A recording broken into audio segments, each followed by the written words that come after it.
comment est-ce qu'on réagir dans les propos où il y a miel de son lobby na Congo des appellements où il y a des chanteurs où il y a une voix puissante donc voix il y a balikolo ils ont rien à faire rigola démocratie en on ce que vous voyez bloc à bateau comme dictature comme ça là-bas au finga comme bateau c'est n'a rien à respecter opinion là c'est ça mais il y a on à chaque fois biso ba fila basé les photos à la toter bateau musique et bandi na vive la musique até na Victoria té na Wengete pour génération actuelle l'autre colline papa Wemba Keste Wenge tu vois musique et bandi OK photo té bateau que premier chanteur de la qui vieux Wenge la musique ba griot mutako musique oyemba classique comme musique Congo babango grand kalaye na Africa jazz après mutako musique pour babanga ba congolais ba grand chanteur à Congo yembe to yemba lelo za tabule mtakotsa tous en a deux sortes de ténoristes. Ténoriste c'est aigu, na ténoriste c'est tierce. OK. Ba ténoriste c'est ça la tierce va aller. Que yo monde ko ténoriste mais moi ça m'a aller à tierce. Parce que ba to ba les garanties c'est ça la ba momi. Ba maman bilabel, ba monde ba les carabiso ba tierce. OK. Donc ba chanter la tierce oyo ba zaki na mokili, ba grand prêtre roi ba papa Wemba. Tout ça ba grand prêtre on mitanga ngate ponga na tierce. Mais papa il m'a chanter tierce, va venir Boma, ba Carlito, ba faire te ba chanter tierce. Ngai na travailler na fali pour na travailler na faire rigola. Ah OK voilà. Na travailler na batutu, faire rigola na yebi que faire rigola, il chante comme ça. Il pas dit que fille la chante comme ça. Avec José Kalamba sur ce plateau, mesdames, mesdemoiselles et messieurs, je sais que le notable Jerry Biangani est en train de suivre cette émission avec beaucoup d'attention puisqu'il s'agit aussi en partie de Kitambo. Donc, Jerry Biangani, bon dimanche à toi. Phil Abassé, bienvenue, bon dimanche. Merci, Joey Bangato. Star. Phil Abassé, toujours na poto, na Kinshasa, Zate. Manda chante à salinga confidence. C'est un bon chanteur.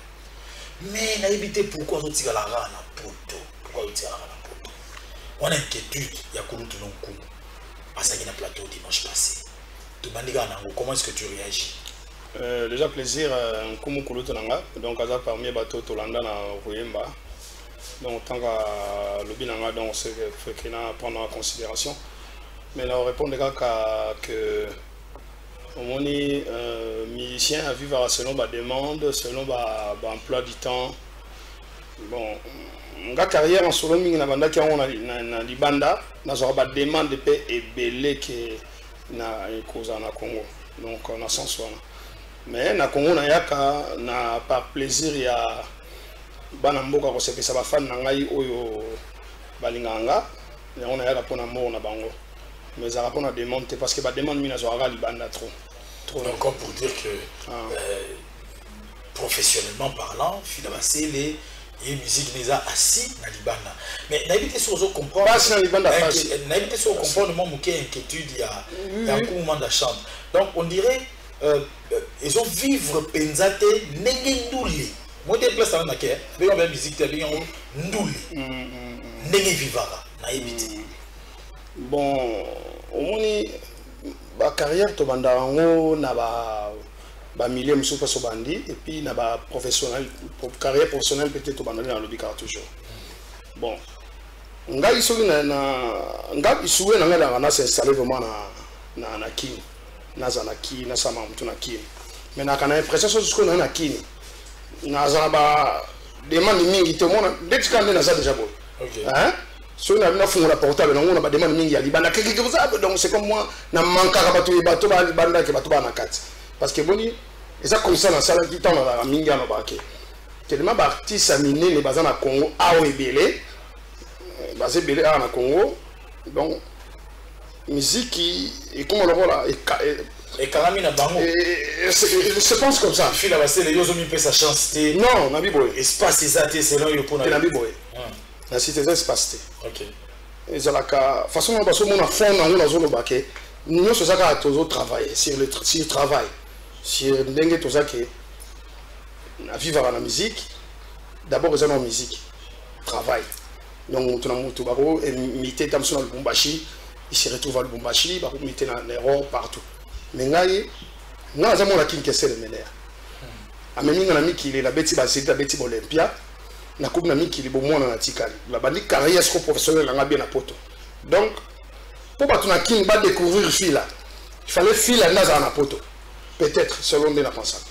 Mais faut tout dans ça la représentation dans le pays à l'étranger. Dans ça la promotion dans même mingi na Kinshasa. Mais tant qu'on a Kinshasa, na commencé comme on dirait na pas voulu dinda en fait.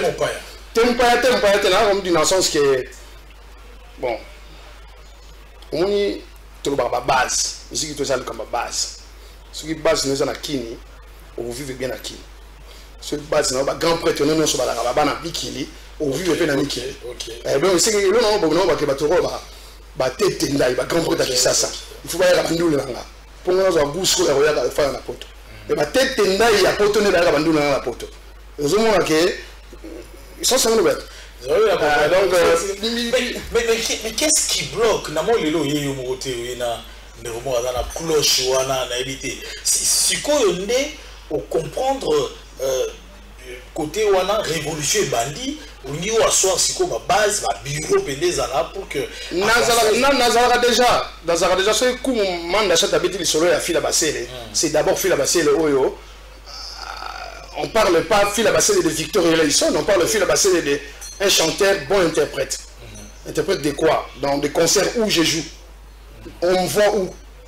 Avec des grands prêtres parisiens, grands prêtres belges, grands prêtres... On me voit comme ça.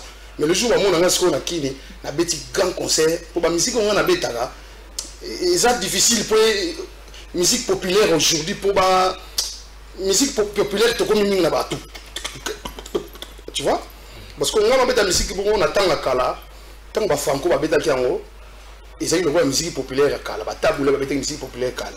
Mais nous comme le musique noble, comme musique classique aujourd'hui. Donc tu as la musique classique là. Bah adopter ngami ça bateau bah grand prêtre bah cadre bah nani mais musique populaire peut toujours mais quand nazo forcé na bimisa générique en fait na côté na rythme et générique mais ça soit na ngate ce qui me bloque c'est comme ça nazo côté na monde générique rumba donc il y a tous les grands cadres bah linga les que fil là c'est grand monsieur de la chanson.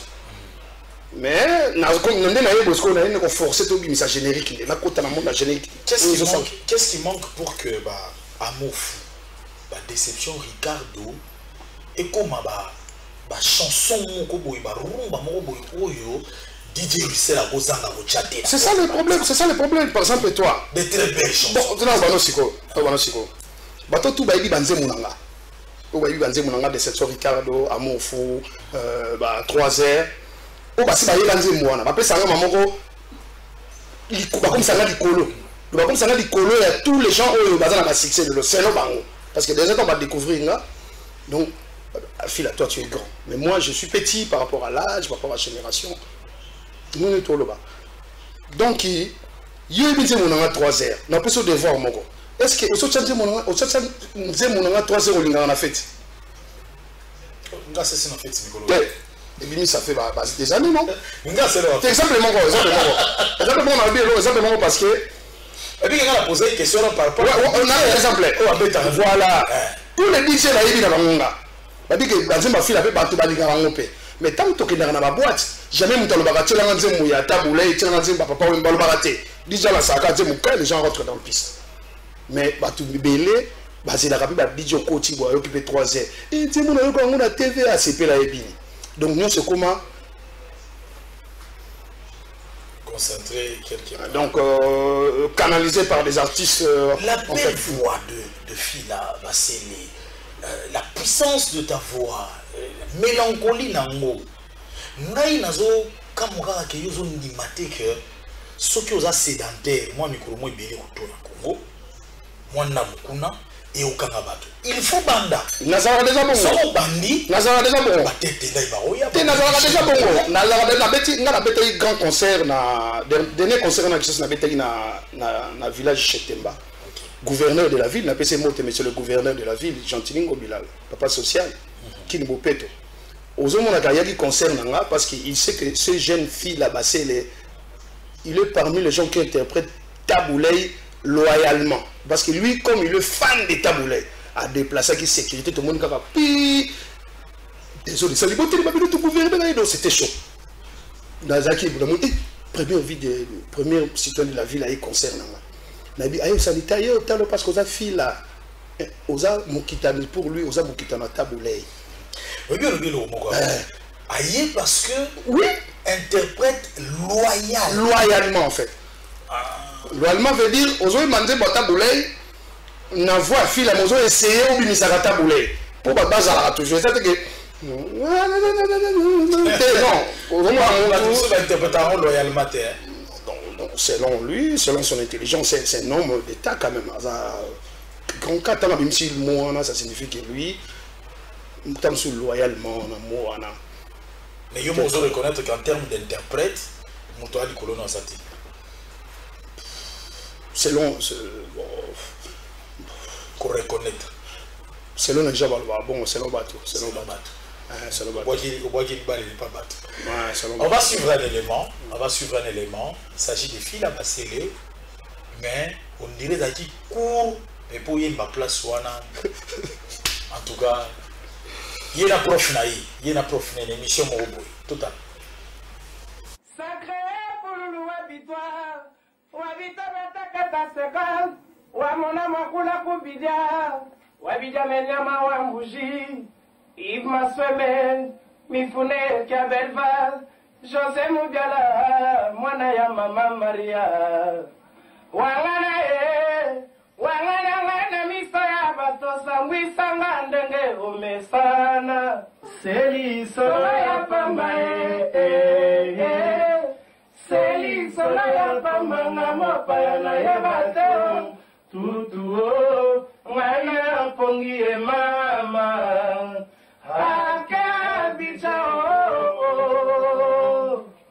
Nakanisi tango na yo ongo Atuta kitolongo oye Abicha musika na ngae Ngaya wana zangi na nga oro Claudine Matarie Kuluto ya lili abongisa atalilo ya nsuka Mwana mama Miso braquette de Miso braquette si moi na commission ni soni mi palele kae la l'aéroport na kolela. Voilà. Na tchango bena expressement vidéo na luka kiango. Kuluto Yves Kambala na PC Imbotato. La vidéo na été empruntée. On a eu ce qu'on y va la malakosa. Personnel, tout jeune. Mais comme il a tant mot, il a dit rien. Il file à basser les toyers bien dans la Victoria. Occasion les amis occasionnés. Bon, occasion les amis, tout est combien à Olympia. Tout est Olympia. Tellement na yemba qui bien. Et puis via Zalagi un peu étonné. Il y a une émission mon Yves Kambala à l'ingénieur fonga na sarona po. Parce que sur la dernière émission Mobimba, alors que fil azan avoir mon standard, fil azan petit mon azan à venir, azan voir mon standard et puis azan remplacer à des baba. Alors mon émission. OK. Mais là, moi ça m'a laissé mon Mobimba jour en avant-hier et ça l'a bien. N'est qu'on remarque que les lots qui n'est pas y voir tout, ba taboulé, ba papa wemba, ba tout nyoso. N'est comprendre que King a découvert déjà avant. Découvert avant, donc ça a un plaisir. Donc, émission ça on a vu quand les amis tout le monde a mingongo et pourquoi na vieux excusez-moi dans la vie de la forêt, les kakida la coste, ba Jani, ba Zoyemba et puis jiba les kakida kibens et tout ma mingongo époque en tata les karana ba te la coste ça y pas tata pour la chela sikoyo ba beno yibiso to me vieux et tout ma mingongo tout y a qui n'a donc tout ça qui a attaqué tout répondre bon c'est tout oui tant bien tout ma mingongo pas tu vas reconnaître na yo belle voix wala nandenga na reconnaître comment est-ce qu'on réagir dans ba propos oyo ngai mona landaki ya miel de son lobby na Congo des vraiment oyo tali ba chanteur oyo atikali na voix puissante donc voix ya balikolo ezaka yé na faire rigola selon lui, il respecte l'opinion, c'est ça. Bonne relation. Oui, ouais, relation ça bien, mais il faut respecter. Démocratie, on a. Ce qu'on a un bloc à battre, comme dictature, comme ça là-bas, c'est n'a respecté l'opinion, c'est ça, mais on respecte l'opinion. On a le vote dans bateau, tout dans bien la moko. Vous avez la même ils ont mais nous le respect l'opinion, mais on a ils ont la mais tant que c'est barbo ils ont l'opinion en fait. Mais je pense que yo la journaliste, il faut pas jouer sur tout dans question. Faut bien nous les caractères bon bien yo le bac yo nana le bon mais on dit que fille la pas c'est à vous de faire ça. C'est juste de commencer à la tout le monde de sa musique. Bien apprécié opinion ouais c'est son opinion mais on a opinion au contraire mais il faut ça la différence à bateau tous ça là il y a on a chaque fois biso ba fille là c'est des photos à la toter à bateau musique et bandi na vive la musique até na Victoria té na Wengete pour génération actuelle l'autre colline papa Wemba Keste Wenge tu vois c'est musique bandi OK photo té à bateau que premier chanteur de la qui vieux Wenge la musique ba griot muta comme si koyemba classique comme musique Congo babango grand kalaye na Afrique jazz après muta comme si pour babanga ba congolais baba grand chanteur à Congo yembe to yemba lelo za tabule mtakotsa photo te ya batu bon on to comprendre ba rôle là batu chanteur à ça la voix ni mais ndeti ngaboye to za la deux sortes ba ténoris c'est aigu na ténoris c'est tierce OK ba ténoris ba ça la ba tierce ba ali que yo mon ko za ténoris mais moi ça m'a envoyé à tiers parce que bato ba les garanties c'est ça là ba momi ba maman bilabel ba on ba les carabiso ba bato ba tiers donc ba chanter la tiers oyo ba zaki na mokili ba grand prêtre le roi ba papa Wemba to chaka ba grand prêtre ngomita ngate ponga na tiers mais ba papa Wemba ba chanter tiers ba veni boma ba Carlito ba faire te ba chanter tiers faire la tiers surtout ba chanter ténoris toye na ba classe comme le ba muto surtout tu peux na chanter première voix toye pe et ça la bongo pour mon temps comment était la biboye ngai na travailler na fali pour na travailler na faire rigola na travailler na batutu faire rigola na yebi que faire rigola il chante comme ça il pas dit que fille la chante comme ça Lacoste chante comme ça donc et puis au moment de mission na mingi les gens me demandent toujours ma mission est comme monotonie parce que je parle toujours la même chose. Question de la master. En fait, parce que peut-être je ne sais pas. Les Arabes ont habité à master. Mais nous allons répondre par intelligence pour bateau la musique qui n'a pas évité de comprendre le rôle de bateau. Peut-être qu'elle a une voix, peut-être qu'elle a une deuxième voix. Qu'est-ce que c'est deuxième voix et bon lourdeur qu'est-ce que c'est la loup bébé galé loup bon la léger nani bon premier voix est Guy Amisiki VJB vous parlez ça va bon nani ténoris OK merci beaucoup alors puisqu'on parlait tout à l'heure de Victoria tout le monde bena vieux donc la nègre héritier aux anakati mais Victoria n'est comme il est d'ailleurs pendant qu'on parle je dis bien la zone à Kinshasa nègre Victoria comme il est l'autre on a elle moko et pas héritier vous qui la crèche, la PC beauté. Bande comme ça, bazao répéter na Kitambo, bien à côté na bino la famille Kiningai, Oya, voilà. Na lo mami, amso bazao côté kuna. Yomo omicha la place nini. Vous avez la responsabilité té na Victoria ndenge panza ni wana. Bon, en fait, le tulobaka au moni christianisme bimi après la mort de Jésus, mais avant ils allaient lutter. Donc nous c'est zalaka, Jésus chrétien en fait. Biso tout tikali ba victorien parce que qu'est-ce que moi za ko lobake biso tout zali ba ombre tango mamo mama liance na le kana suisse na le kana dans le bagé yemo mené am tazo le kana donc biso tout ça ba ombre donc ay ngo baké de 80 des années 80 Victor Senamaki yemo qu'est-ce que la caractère avec 12 apôtres nane 20 machin alors tant pas Koufi analyse dans le sang et ça l'a depuis histoire à monde ça l'a soigné leader à Koufi continuité ça l'a raté parce que tu as un manque à leadership qui va diriger qui va faire ci qui est leader qui est président qui est tout et là le bon absolument d'envoi mais nous sommes dans le coup ça va biso tout ça va Victoria ndetinga pe na za ba petit na boye tobeta lisolo Kester nazanani Victoria nanko pe na koloba orchestre comme non Victoria na roba nanko mais au fond de moi Victoria c'est lui-même King Kester Menea o mutu bo asali kwena ye attaque victorien mais Victoria ye moko King Kester Menea kinda na ye réponse en fait ça va on a poto za là-bas parce que nga mutu rolanga bon si on a dit par exemple naza Michel Victoria nous allons au concert à Victoria non pas non pas mutu te yo mozo sapo non pas mutu appartenance appartenance nazo bangai moko de victorien siko appartenance c'est un amour siko alors yo mozo comme les autres aussi baza ba Victoria ils ont le droit de leur début ce qu'on appelle la Victoria vient dans peine joli yebe kuneza Victoria ba petit on appelle kuneza Victoria ngape ngaza Victoria te ngana victorien le saint prince de Victoria Resson parce que roi te ba ne ba wana mais yo tu es seul non le saint prince le saint prince en fait seul prince te saint prince et là ils ont valoir adjectif ou un saint bon ça veut dire au moni ce qui est sain dans la carrière à Kester c'est en musique les ali futilité ou petit clé bisoté ou des acquis qui est Kester parce que beaucoup de gens croient que pour nous en avoir la victoire il faut la tenir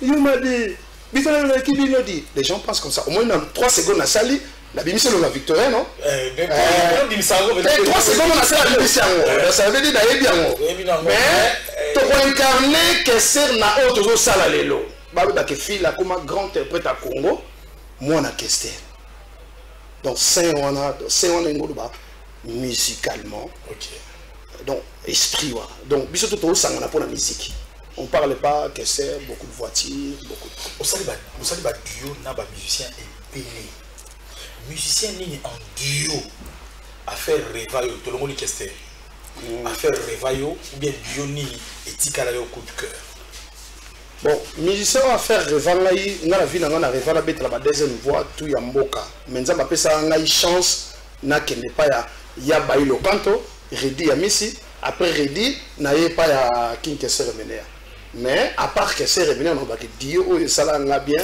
ils ont dit Dieu avait nga King Redi ya Misi donc lui vraiment c'est pour un plaisir pendant 1 minute total na ça appelle Dio na ko ça Dio na général de Fao na le maté on a besoin de bimi les gens vont découvrir mais na vana na il y a le trop comme un professeur pour moi quoi. Alors pendant 1 minute tout le monde là sur scène Redi bailo kanto tout le monde se soufie la basele et au sala maître Christ Cicéron Bakumba Bofaya plaisir avec la Ligue Somme 35. Voilà donc de retour sur ce plateau, ça c'est Alva Image qui ne sait plus faire son travail sous le charme de cette belle voix, bien sûr de Fila Basselé et Alva Image pense à Magloire Pendé qui sûrement est en train de nous suivre en ce net moment. TV Moko Balobina Poulet Chaud, ce restaurant qui nous donne des grillades, des valeurs s'il vous plaît, oui maman Cathy Hilo en provenance de Bruxelles à Tchélibiso à Kinshasa, en plein centre-ville. Maldar, restaurant pour les shows, karaoké de vendredi à dimanche, Metilelo, Beta Tour, où vous se retrouvez, retrouvailles Yabana Poteza Lekuna, Yachiri et Kofo, Boulangala, Fabrice Bossiwa, Mona Mongo et Lengikole Kalibo Kantaba. Merci de nous offrir ce cadre et nous pensons comme cela à partir de Belgique à Charlène Ndondo qui nous suit toujours, qui nous est très très cher et nous pensons aussi à DBH Traiteur, Déborah Yeti, petite sœur propre, merci de nous être très cher. Alors, wana tomoni duo wana de rêve, tomoni place aux pointés, wana des différences, na moni à Thiers, na voyez Bondela à Thiers.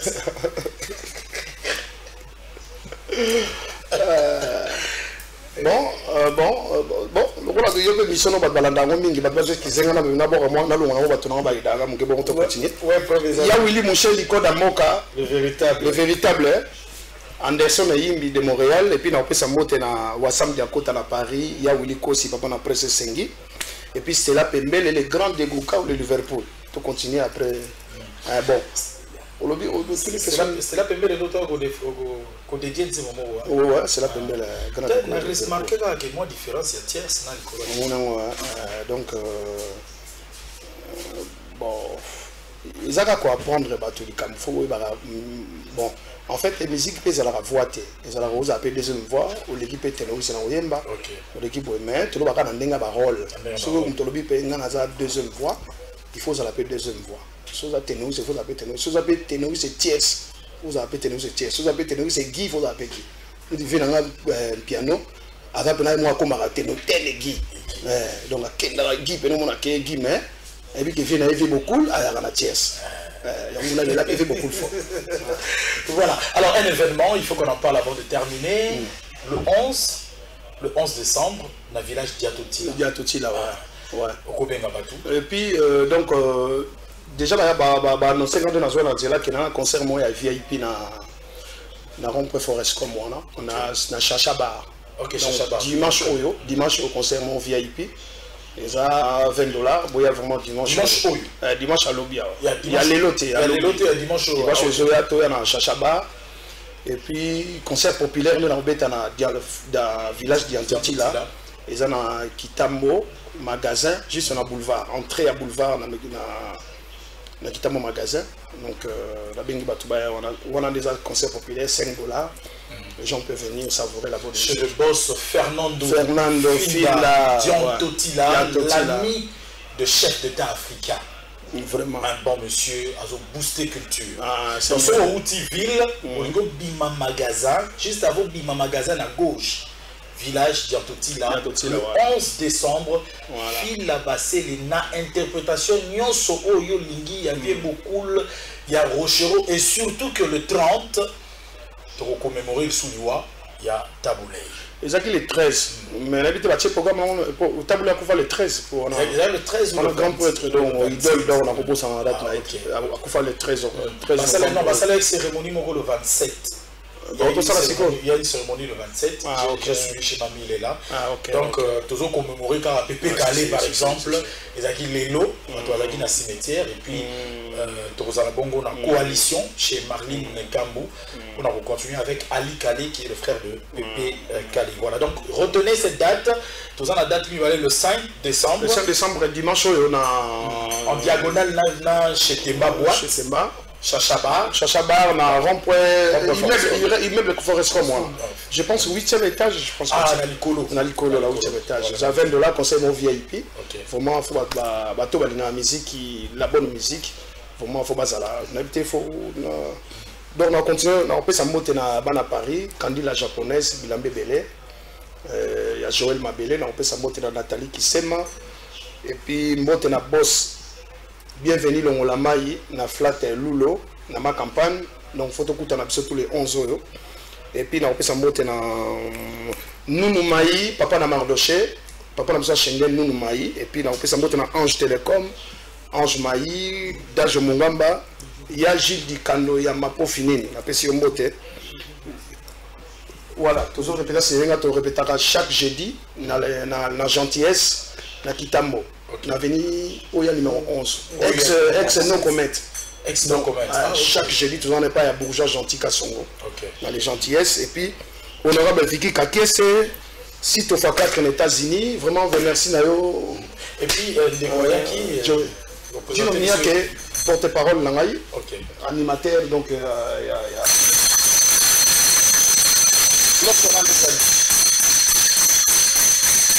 On est là, ça mon bêtis donc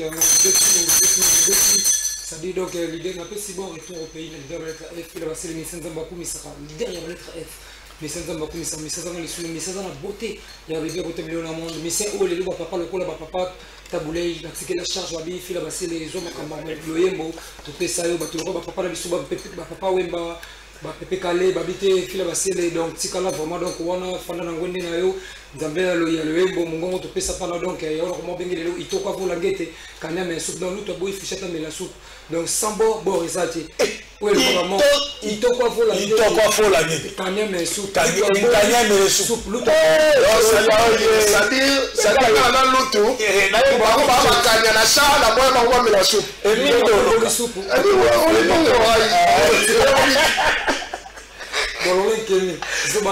Merci beaucoup. Alors,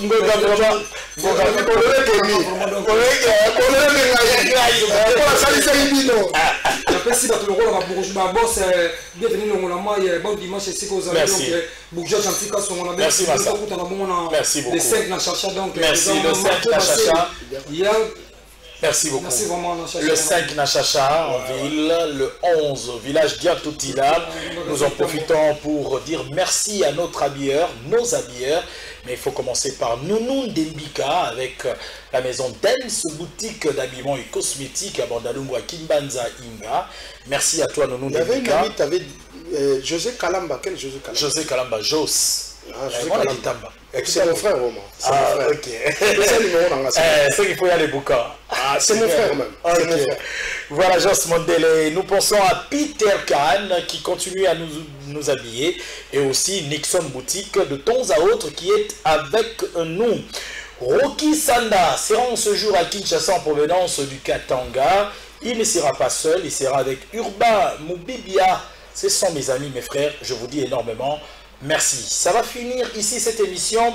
Mesdames, mesdemoiselles et messieurs, nous allons nous retrouver bien sûr en rediffusion demain lundi à partir de 17 h. Dites merci à Papi Mandé qui l'a coordonné.